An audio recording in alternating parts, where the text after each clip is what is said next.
magandang hapon guys. Maulan na Sunday na naman tayo. So ayan, galing kami ng church ng aking pamilya. Ayan. Kasama namin ang aming papa. Nandun na sila, nakamotor. So kasama ko yung aking anak. Ayan. Magay ka, Jim.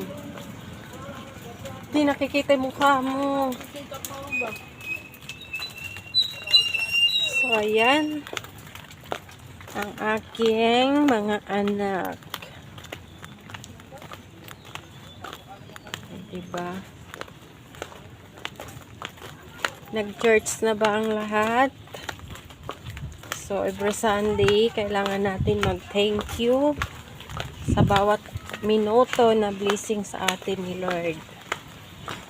So, ayan guys. Magandang hapon. Maulan. Every Sunday, maulan.